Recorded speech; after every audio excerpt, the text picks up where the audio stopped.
Mr. Ong Fan. B. One of us.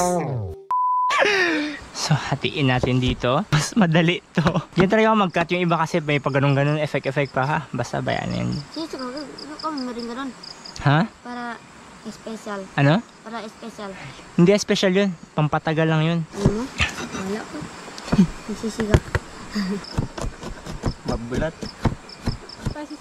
Pasisinigang luto mo. Hindi. Bakit inislas mo yung sili? Nagkamali nga ako. Natuwa kasi ako mag-chop eh, na ano tuloy. Nasama yung sili. Nililinisan na ni Domeng ang... Ano tawag dyan? Magtuaysyo.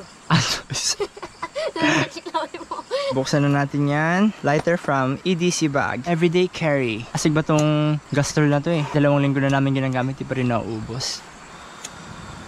Mantika. Yan lang. Curious? Curious?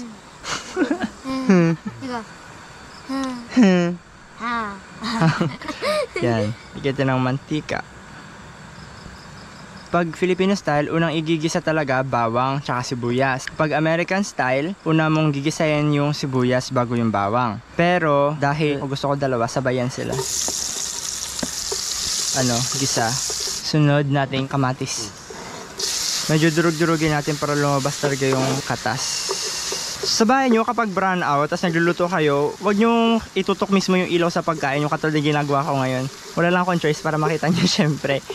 Pero kung sa bahay kayo, tapos kailangan nyo makakita sa kusina, itutok nyo yung ilaw nyo sa kisame, huwag sa mismong pagkain kasi pag umilaw yung pagkain nyo, pupuntahan talaga ng insekto. Lalo na, diba? Lalo na kapag yung niluluto nyo, adobo, lechong paksiw, ganun, may itim, hindi nyo makikita kung nasa na yung insektong dumapo dyan. Ilagay naman natin ang ating kanay. Baboy na lang, baboy. O, baboy na lang. Ang Tagalog, karni. Haluin lang natin hanggat medyo magputi-puti na siya. Tapos ayan yung medyo pag natuyo, naga-brown-brown sa mga ganito. Tapos pag binasa nyo yun, ay, ang sarap. Tuyo na siya. Ayun no. Yan yung brown-brown na yan. Sile. Halo-haluin muna natin. Kapag parang napipirito kasi yung karne, mas lumalambot sila. Mas sumisiksik talaga yung lasa. Kaya lahat ng lutong may sabaw, pag ako yung nagluluto, patuyo ko muna. Kasi minsan nakakalimutan ko, nasusunog. Tapos lagyan muna natin ng konting tubig. Huwag biglain, konti lang. Para matunaw yung mga nanigas sa paligid. And ayun yung magiging base ng sabaw. 1, 2, 3. Takpan muna natin and antayin natin kumulo. Ayan na. Lagay na natin ating sitaw. Hi at po. Paluto na lang po yung sitaw. Tsaka lagay na lang ako ng mix. Anong bang gulay halo mo yan? Sitaw lang po yung nabili natin kanina. May cabbage dito. Dagdagan mo kayo ng cabbage para makakain maraming gulay. Dagdagan mo muna ito hatos bago mo. Okay.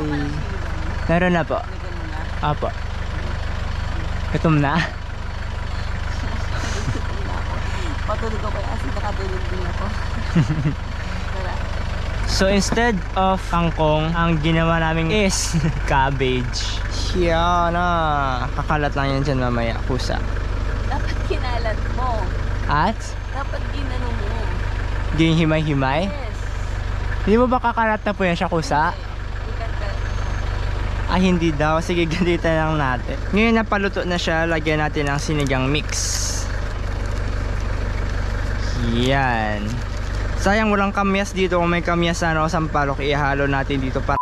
Pag naka-video ko dati, tawag ko yun lagi. Basta mga guys, it's your boy Wang Seng. Yan yung nga sa'yo. Piling-piling. Gusto niyo makita?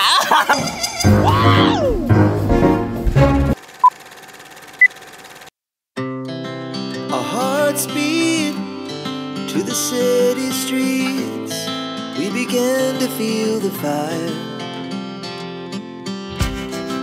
We rise like tall buildings as the chemicals they take us higher. The night's young, and it's just